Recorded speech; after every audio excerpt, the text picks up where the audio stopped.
First, Larry, I'd be remiss if I didn't say what a great pleasure this is to be with you. I think you need to know that for a lifetime, you've been an exposer of substance. At Katt Williams, who's getting exposed next?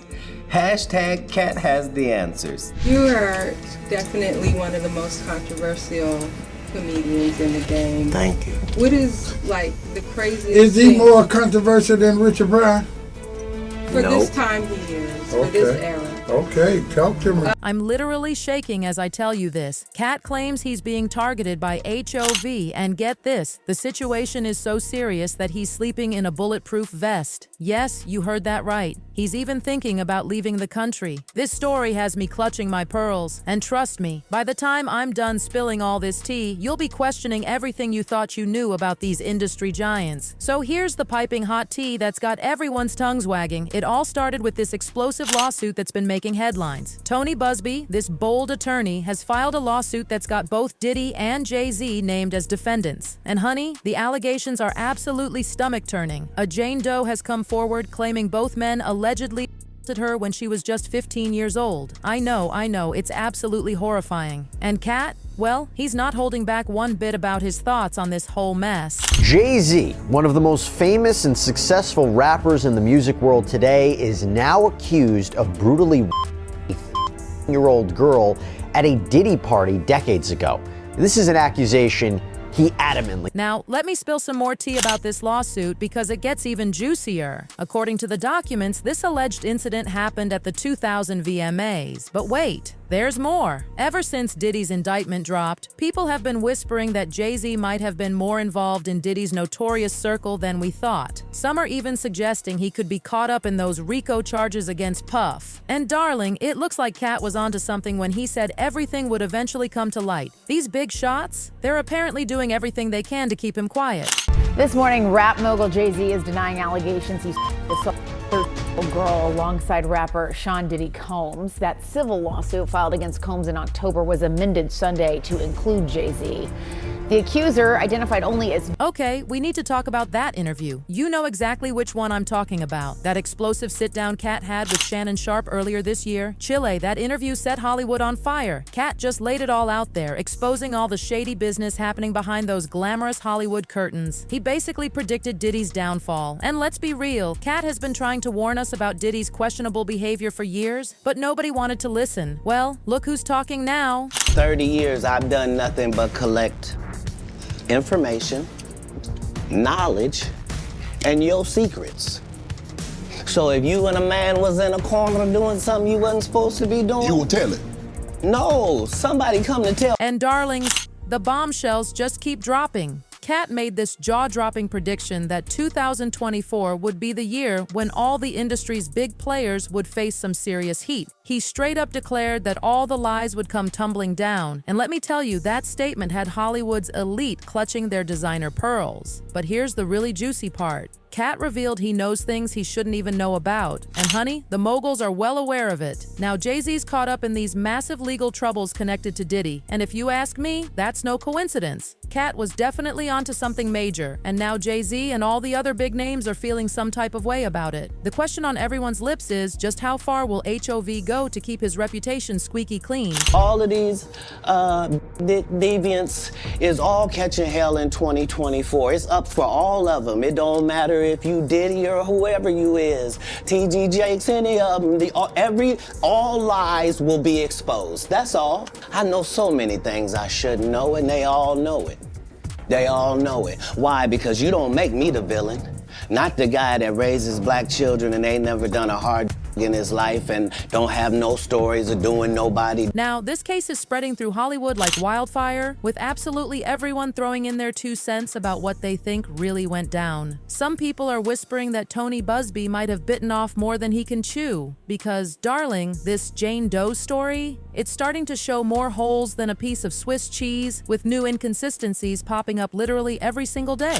A 38-year-old mother from Alabama who has filed a lawsuit accusing Sean Diddy Combs and Jay-Z of her when she was 15 years old is speaking out to NBC News for the first time. She asked us not to reveal. So let me break down what Jane Doe claims happened on that infamous night, and trust me, this story is wild. According to her, she was just dying to attend the 2000 MTV Video Music Awards at Radio City Hall in New York. Now get this, she was only 13 at the time and somehow convinced a friend to drive her all the way from Alabama to New York. I mean, can you even? The night of the 2000s VMAs, she says a friend drove her from Rochester, New York to Manhattan, a more than 5-hour drive.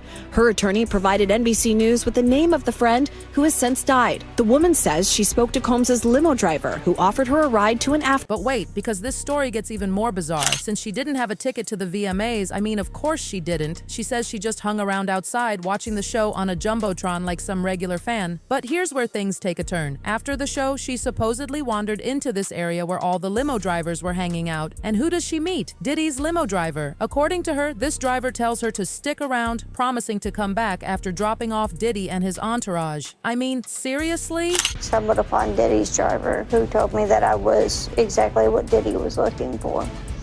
What did you think when he said that to you? I thought it meant that I was just pretty. She went to a White House, she says, where she spoke to musicians Benji Madden and his. And honey, this is where the story gets absolutely chilling. The driver allegedly told her, and I can barely say this, that Diddy likes youngins and she was exactly his type. I mean, how sinister is that? So according to her account, this driver comes back, picks her up, and takes her to the after party. Now picture this. She walks in and sees a whole new world, celebrities everywhere doing things that no 13-year-old should ever witness. Then they supposedly hand her some document to sign, which she now believes was an NDA. But here's the thing. She says she grabbed a drink from a waitress, started feeling woozy, and stumbled into a room to rest. And this is where things get truly horrifying. She claims Diddy and Jay walked in with another female celebrity and, well, you know what allegedly happened next. The most disturbing part? This female celebrity supposedly just watched without helping. At the after party, she says she had a drink that made her feel woozy. Then she says Combs and Carter took turns keeping her while a female celebrity watched. JC comes in to me. He at that point I was fighting, trying to get away from him, and he put his hand over my mouth. Now, my loves, this is where y'all came in with some serious questions, because this story has more holes than my grandmother's crochet blanket. The first major red flag that everyone's talking about. What 13-year-old has an older friend who can just casually drive them across state lines without their parents knowing? I mean, seriously. Citing an NBC News exclusive that found inconsistencies with the accuser's account. We expect Mr. Carter to be fully cleared of all of this in the coming days. Almost nothing that she says has checked out because this never happened. This in the wake of our interview with a 38-year-old mother from Alabama. How anybody's 13-year-old daughter has a friend who's driving, who can pick them up without their parents' permission, drive them to Radio City Music Hall for the VMAs.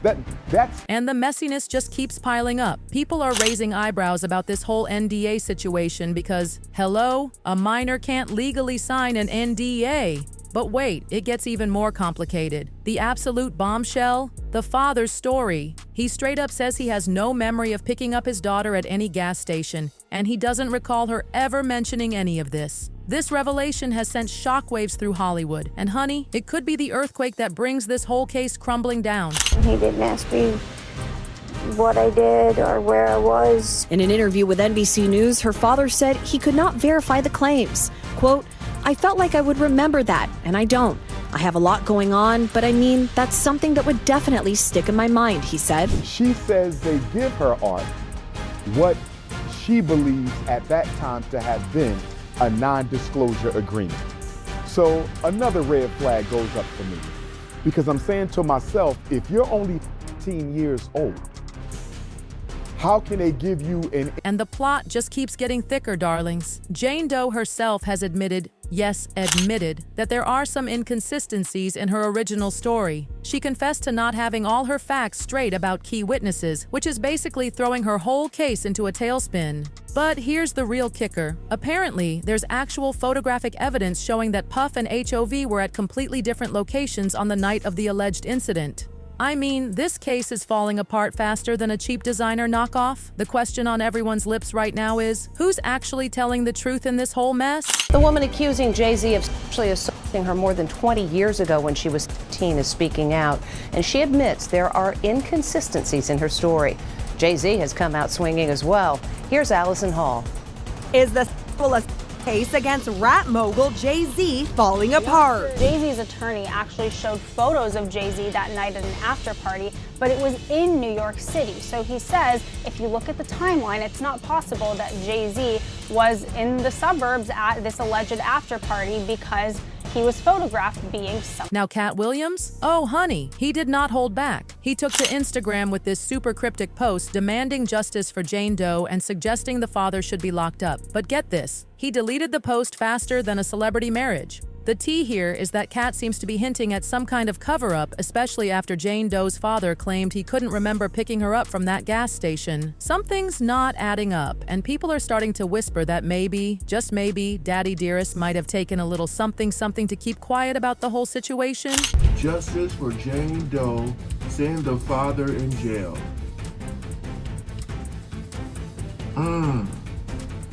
You already know where I'm about to go, and I'm pretty sure a lot of you guys are thinking this too. On his IG few moments ago with no caption. I went on Katt Williams' Instagram and I didn't saw the post, so it seemed like Katt Williams deleted the post, but it's too late for that because Shade Room already screenshot the post and now it's viral. We're talking hush money, sweeties, and Katt is just throwing more gasoline on this already blazing fire. But hold on to your wigs because Jaguar Wright has entered the chat, and you know she always brings the piping hot tea. It's no secret that Jaguar has never been a fan of Jay-Z or Queen Bey, and she's been louder than a car alarm about it. She's out here claiming that HOV is actually worse than Diddy. Can you believe it? She's saying he's part of this bigger, darker thing lurking in Hollywood's shadows. And she's not just whispering, she's shouting from the rooftops that Jay-Z better watch out because he's next in line after Diddy. The Jay-Z are gonna be worse. They're worse because of the psychological torture that comes along with what he does. You have said that you believe Jay-Z's worse than Diddy, and I believe Absolutely. that. Do you believe he's higher up, you know, in the food chain above? Now he is. Now he is. He wasn't. And darlings, Jaguar's predictions seem to be coming true right before our eyes with this explosive lawsuit. She's standing firmly in Katt Williams' corner, defending him like a mama bear. According to her, she's known Katt for years. He's actually the one who taught her everything she knows. But here's something that'll send chills down your spine. She revealed that Hollywood's elite have been gunning for Katt ever since he started exposing their dirty laundry. And this next part is absolutely terrifying. She claims Katt had to sleep in a Kevlar jacket. I mean, just how powerful are these people that a comedian needs to wear bulletproof protection to bed? It's absolutely bone-chilling. Back in that moment, Katt was still wearing Kevlar to bed. To bed. I would get in bed with him at night and he would have Kevlar on. In bed. And now let me tell you where this whole mess allegedly started. It goes back to when Katt called out Comedy Central for supposedly refusing to let him roast Flavor Flav. He wasn't having it, saying they wouldn't let a black man tear down another black man like that. And that's when the threats started rolling in. We're talking people showing up at Katt's house, all kinds of crazy intimidation tactics. And get this, those 30+ arrests Katt faced without a single conviction, Jaguar says it was all just another way to scare him into silence. These two are definitely not on Hollywood's Christmas card list anymore. He went after Comedy Central. That's what happened. The Flavor Flav roast. He said, I'm not doing this. You are not going to get a black man, a real black man, to agree to do this to another black man. Dollars. It was a terrible day. And then that's when all the incidents started happening. Them sending people to the house. Them putting plants backstage at the shows. Well, HOV wasn't about to take these accusations lying down. He came for Tony Busby with both barrels blazing, calling him out and saying he's just trying to make a quick buck. Jay-Z made it crystal clear he's not paying a single penny to settle this case. Jay-Z's attorney is doubling down on a denial that his client ever a 13-year-old girl. Now, Jay-Z has already fiercely denied these accusations, and his legal team has already asked the court to dismiss this case entirely. And honey, he didn't stop there. He challenged Busby to turn this from a civil case into a criminal one if it really happened. He went in on Busby, calling him a fraud and a TV lawyer just trying to profit off his troubles. Jay-Z stressed that he was raised with strong principles about protecting children and would never do something so horrific. In a blistering statement, Jay-Z accuses Jane Doe's attorney of trying to blackmail him. He said further, quote, "These allegations are so heinous in nature that I implore you to file a criminal complaint, not a civil one. Whomever would commit such a crime against a minor should be locked away. Would you not agree?" After Jane Doe's story started showing cracks, Jay-Z released this statement to NBC that had everyone talking. He maintained his innocence and accused Busby of filing the case without doing his homework, suggesting he was just chasing fame and money. And he said something that got everyone's attention, that true justice is coming and he's fighting from a position of victory. This is not an account of inconsistencies. I wanted everybody to understand that this never happened. This is completely false. You have to look at the timeline. You have to look at the timeline. So there's an old expression that time doesn't lie. Everything else that I'm talking about, these glaring inconsistencies, these are not minor inconsistencies. These are not minor problems with these. Things are getting spicier than a 5-alarm chili, and Tony Busby's reputation is taking hit after hit for filing this lawsuit without getting all his ducks in a row. We're all on the edge of our seats waiting to see how this lawsuit unfolds and praying the real truth comes to light. It's crystal clear that Hollywood is hiding more secrets than a teenage diary, and this whole situation with Katt Williams and Jay-Z just adds another layer of mystery. Is Katt really being targeted for speaking his truth? Could Jay-Z actually be involved in something this dark? Or is this just another wild chapter in the never-ending Hollywood drama? Drop your thoughts in the comments below. Do you believe Katt's claims, or is this all just smoke and mirrors? Don't forget to smash that like button, hit share, and subscribe to stay up to date with all the latest tea. Stay tuned for our next video where we'll dig even deeper into this lawsuit drama and uncover what's really going on behind those Hollywood hills. See you there, loves.